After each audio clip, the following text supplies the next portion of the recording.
There is a photograph everyone thinks it understands. A man on a French quay, face buried in his hands, shoulders trembling, a horizon of white hulls and fluttering standards behind him. For decades, the image has been read as the instant of invasion, the moment when France, incapable of resisting, crumbles under German boots. But look closer, and the grief in that photograph is answering a different absence.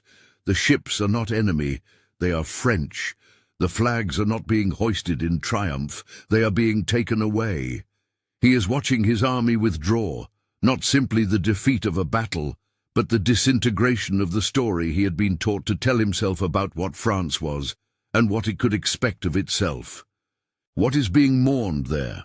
The answer is not a tidy moral verdict. It is a fracture of loyalties and expectations, the loss of institutions and symbols that had held meaning through peace and war alike, the collapse of a strategic logic born of the horror of 1914-18, and the terrifying sense that ordinary life could no longer be counted on. To understand that photograph is to ask larger questions about responsibility, fear, and memory. It forces us to consider how civilians measure their own guilt when leaders fail, when armies rout, and when allies stand apart. If this story is speaking to you, subscribe and check the description for sources and a recommended reading list. The France that confronted 1940 had been shaped by the remembered slaughter of the Great War. Casualty lists and shattered villages had not simply weakened an army, they reshaped a national psychology. The trauma produced what contemporaries and later historians called the Maginot Mentality, a preference for fortification and denial of the kind of mobile slaughter that had decimated a generation. The Maginot Line itself, a chain of concrete fortresses and defended zones along the eastern border, was less a prediction than a promise, a way of externalizing fear into stone. It told the French people they could avoid the worst of another industrialized meat grinder by building permanence into their frontiers. That doctrine made sense to people who had seen their sons mowed down in 1916 and 1917. It made sense to officers convinced that the next war should not be another attritional abyss. But doctrine, like any promise, can become a trap when reality changes faster than the assumptions behind it. The Maginot Line assumed a theater of operations that would resemble the last war: set-piece battles, static lines, long months of attrition. It did not, in the calculation of German planners, have to be respected. At the center of this strategic culture was a fear of mass casualty. Mobilization plans favored holding the front rather than executing rash counterstrokes. Men and materiel were committed to a posture that prized solidity over mobility. Such a posture produced its own blindness. It diminished the French appetite for risk, limited the development of deep armored and mechanized doctrine, and made the very existence of strategic reserves contingent upon a set of expectations about where the enemy would strike. Those expectations would be tested and broken within a matter of weeks. When the German offensive began in May 1940, it did not look like the last war. The Wehrmacht's planners had learned lessons from their own and others' experiences. They sought speed over exhaustion, maneuver over ditches. The centerpiece of their plan was a thrust through the Ardennes, a region French High Command judged too difficult for armored mass. The surprise was not simply that tanks could go through the Ardennes.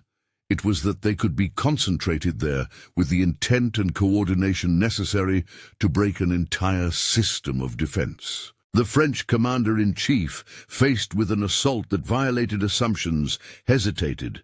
Command structures, partly an inheritance of the previous war and partly a product of political caution, slowed decisions. Units were designed to hold. They were not always prepared to execute rapid, independent maneuvers when confronted by a force that refused to fight by the old rules. As German columns punched through gaps and swarmed around the rear, the French High Command found itself disoriented. Radio reports were patchy. Orders arrived late. The strategic reserve, the force meant to plug such holes and retake the initiative, was effectively missing at the moment it was needed. That institutional paralysis had human consequences. Roads that moments before had been arteries of a peacetime economy became clogged with the Lexode. The mass civilian exodus that turned highways into strings of wagons, bicycles, carts, and walking bodies. Families packed what they could in a panic that was practical as much as emotional. Someone grabbed a baby, another strapped a valuable heirloom to a cart. Men who might once have stood in village squares to argue politics instead joined silent columns, eyes turned forward against the smell of dust and the distant booms of artillery. Luftwaffe reconnaissance and fighter bombers turned these columns into targets, and the refugees became, in a grim logistical sense, obstacles, human tapestries that slowed the movement of armored columns and made retreat more chaotic. Imagine one of those families. Jean, a seamstress from a provincial town, André, her husband, a non-commissioned officer who had returned on leave the week the offensive began, and Lucy, their 9-year-old, clutching a doll whose face had been remended. They set off before dawn with 2 sacks, a battered trunk of linens, and a neighbour's advice to go south, go where there is no fighting. At a crossroads, they argued with a group of men trying to redirect a wagon. At midday, they stopped under a chestnut tree and watched smoke rise on the horizon. When they tried to cross a bridge, an officer waved them back because a column of retreating troops needed the space. Later, a patrol stopped them, took André's watch for the war effort, and told Jeanne to keep moving. Nights were spent under open sky or in commandeered barns, the family huddling to warm a cup of soup whose broth tasted like nothing they had known. Days after they fled their home, they passed by a coastal town where French standards were being loaded onto ships. Jeanne stopped on the quay and felt, for the first time, a grief that was not simply fear, but a mourning for the loss of a way of life and the institutions that defined it. On the military stage, the collapse accelerated. Units surrendered in circumstances that historians have debated ever since. Some after being cut off, others after being told to stand down by orders from higher command. The surrender of so many soldiers, reported estimates suggest on the order of 1.8 million servicemen, were made prisoners or interned during the 1940 campaign, a figure that should be understood as approximate, was less a reflection of universal cowardice than the outcome of encirclement, orders, and the erosion of operational coherence. In ordinary human terms, a soldier confronted by the exhaustion of his company, with supply lines severed and no clear orders, will often choose to preserve life when valor is no longer coupled to strategy. It is an old dilemma of war, obedience, survival, and the fog of command. Politics, too, underwent a breakdown. Paul Reynaud, who had led a government determined to continue the fight, found himself weakened by the military collapse and by political divisions within his cabinet. In the interstices of defeat, Marshal Philippe Pétain, a First World War hero, then an elder statesman, emerged as a symbol of stability for many who feared total collapse. Through radio and the machinery of government, Pétain appealed to exhaustion. He argued, with a conviction and language that resonated with those who had endured the trenches, that stopping the bloodshed and seeking terms could spare France the annihilation it had suffered a generation before. The language of surrender was formalized in an armistice whose details provoked debate about motive and consequence. Some argue that Pétain sought to minimize suffering by negotiating terms from a position of partial autonomy. Others contend that in entering into accommodation with the occupier, he bore responsibility for a regime that would collaborate, in many ways, with the invader. The historical record resists a simple judgment. There were elements of both mitigation and harm in his conduct. What is clear is that in the moment when politicians bowed to realities they could not immediately alter, civilians were left to make sense of orders that often seemed abstract and impossible to reconcile with the daily cost of staying alive under occupation. On the other side of the Channel, British leaders faced a different calculus. For Winston Churchill and his military advisers, the possibility that the French fleet might be taken over or coerced into Axis hands presented a strategic nightmare. A powerful navy under German influence would have imperiled Atlantic and Mediterranean supply routes and made the isolation of Britain a far grimmer prospect. Faced with that risk, the British government took a desperate measure. A plan to neutralize the threat of French capital ships, even at the cost of attacking former allies. Operation Catapult culminated at Mers el Kebir, where British naval forces confronted a French fleet anchored on the Algerian coast. Attempts at negotiation failed to allay the British fear that the ships could soon be used against them. The result was an exchange of gunfire that sank or badly damaged several French vessels and killed hundreds of sailors. Contemporary accounts differ on exact casualty figures. Many sources report roughly 1,200 to 300 fatalities, but such numbers remain a matter of historical estimation. The action accomplished, in Churchill's calculus, the removal of a potential strategic hazard. It also produced, immediately, a bitter rupture of trust. For ordinary French people who learned that their navy had been attacked by Britain, the event felt like a betrayal. Many interpreted it as proof that they were now alone in the fight, or that former comrades had taken measures against them that were disproportionate to the strategic danger. Propaganda on both sides took advantage of this outrage. The British argued that they had to make a ruthless choice to avoid an even greater catastrophe. The French saw an affront that deepened their sense of abandonment and humiliation. The truth, as is often the case in wartime, contains both elements, a grim strategic urgency and a human cost that reverberated long after the guns fell silent. Meanwhile, in London, a former general and relatively obscure politician delivered a voice that would gradually come to represent resistance in French memory. Charles de Gaulle, speaking on the BBC, called upon French soldiers and citizens to continue the fight. The immediate effect was limited. His audience at first was small and fragmented, but the power of his message lay not in its immediate reach, but in its symbolic function.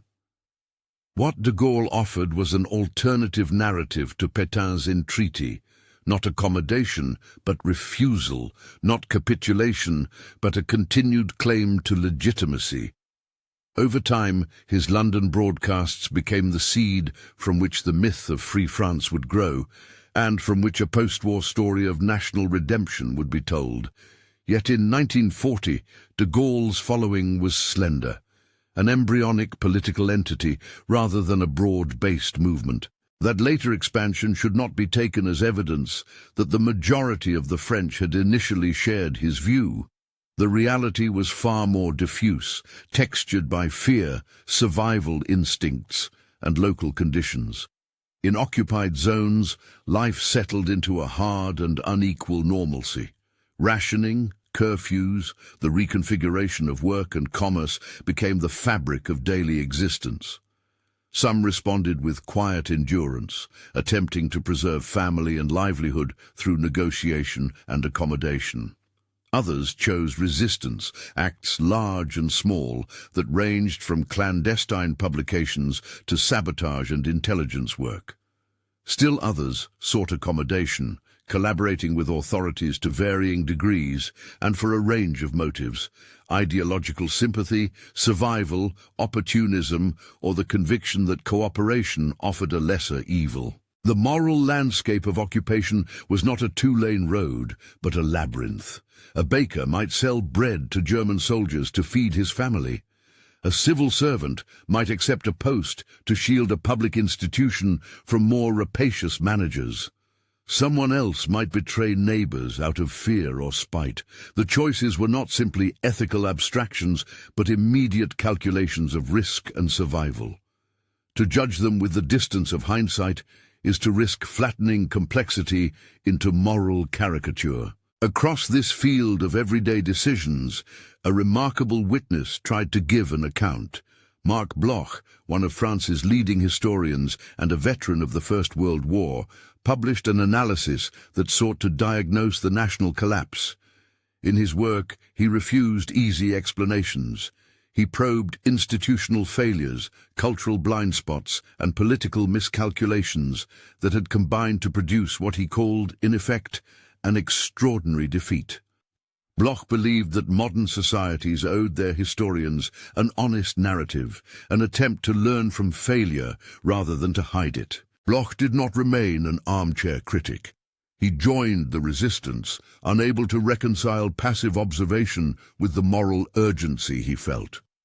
Arrested by the Vichy authorities and then turned over to the Gestapo, he faced interrogation and eventually execution.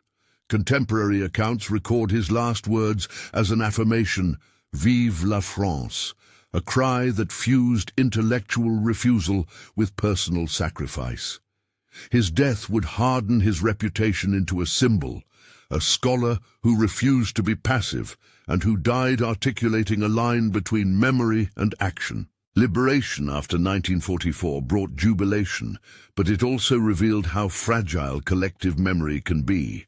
Charles de Gaulle, returned to prominence, advanced a narrative of national unity and heroism. His rhetoric, that France had in essence liberated itself, served a political purpose as much as a mnemonic one. It helped to reconcile a fractured populace and to forestall domestic accusation. But it also obscured uncomfortable truths. The resistance had been a real, powerful force, but it had never encompassed the whole nation.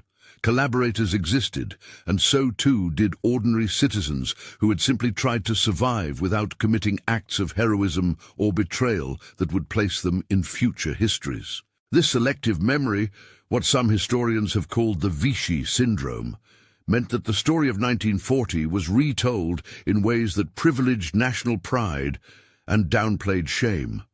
Numbers and narratives were smoothed. Heroes were multiplied, and complicities were minimized. It is here that collective guilt becomes slippery.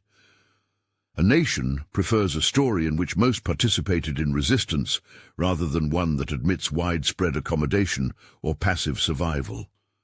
That preference is understandable. It is also politically fraught, because it shapes how a society understands responsibility. British perceptions, too, were complicated after the war.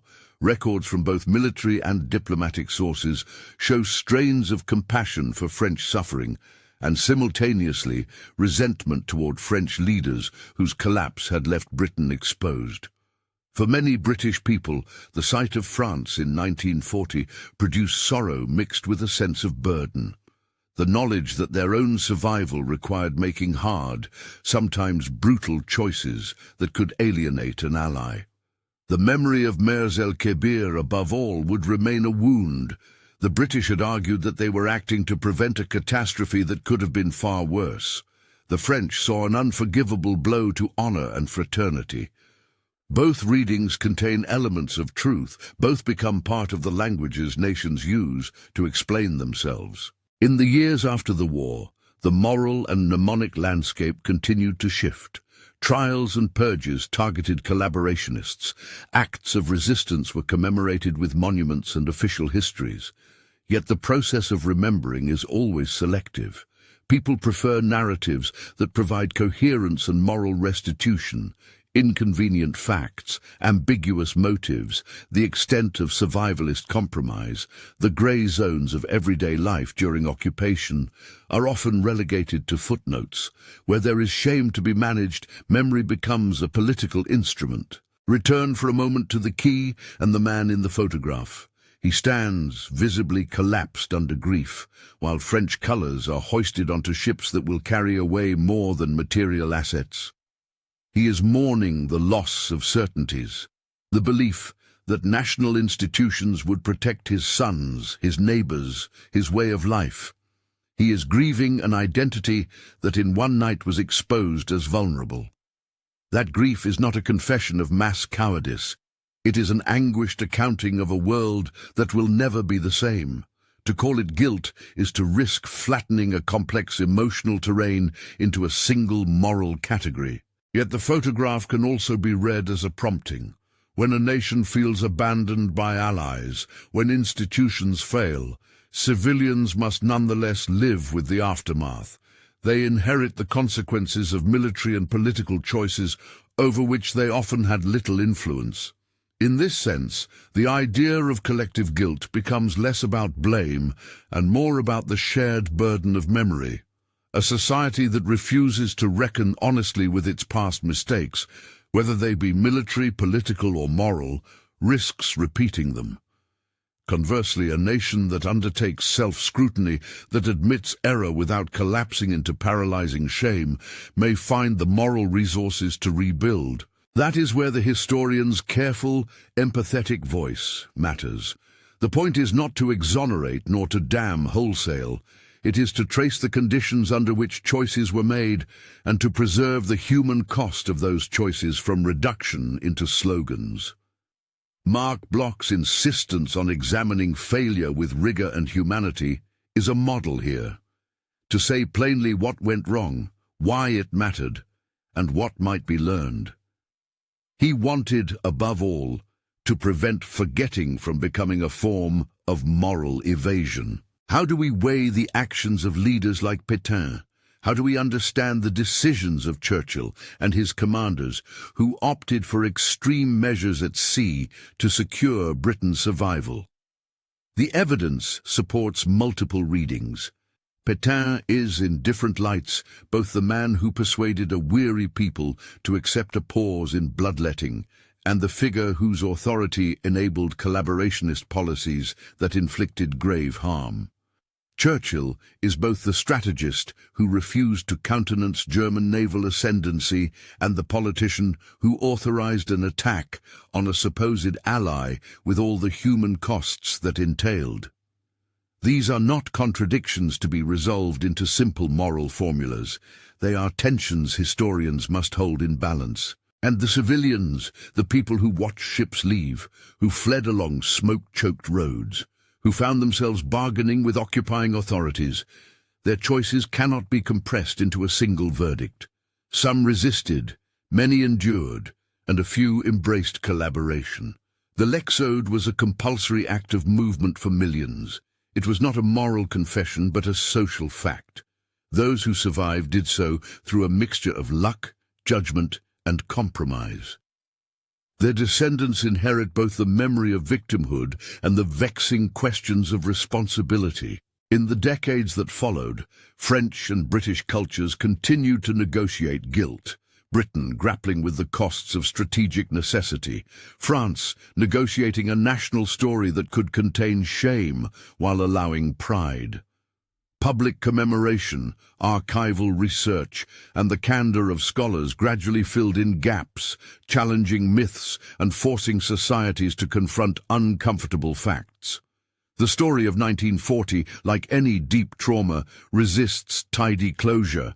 It reasserts itself each time new evidence or new testimony emerges. So when we return to that man on the quay, we must allow our gaze to be both compassionate and inquisitive. Compassion, because his grief is human and immediate. Inquisitive, because that grief opens a complex web of causes and consequences that we cannot ignore. He is not a cipher of guilt, he is a witness to an unraveling. The question the photograph asks is not merely who failed, but what we owe one another after failure, how we remember, how we teach the next generation, and how we construct political institutions that are resilient without becoming instruments of repression. Memory is a communal task. It requires honesty about leadership mistakes and structural failures. It requires preserved testimony about suffering, and it requires humility in the face of moral ambiguity. We cannot and should not rewrite history into a tidy redemption arc. Nor should we reduce it to a litany of blame that obscures the human costs and the nuanced motives of the living. Perhaps the most searching question the image leaves us with is not whether civilians were guilty, but what we mean by guilt in the context of national catastrophe. Is guilt always a moral failing, or can it be a form of collective sorrow that demands responsibility, repair, and remembrance? How do allies weigh their strategic choices against the human pain those choices may cause? And how do nations teach future generations to distinguish courage from recklessness, endurance from complicity, and memory from myth? The photograph resists a single answer. It asks us to sit with complexity, to feel the man's grief while tracing the chain of events that produced the moment. It challenges us to hold in mind both the fear that led a government to yield and the desperation that led another to strike a former friend at sea. It forces a conversation about what survival costs and about what responsibilities outlast the immediate necessities of war. If you want to go deeper into these tensions, into the Maginot Mentality, the Ardennes breakthrough, the Lexode, the de Gaulle broadcasts, or the Mers el-Kébir controversy, there is more to read and watch. I've compiled a follow-up list and a deeper documentary on French memory and the war in the description. If you found this examination illuminating, consider watching the linked deep dive or consulting the reading list to continue the conversation.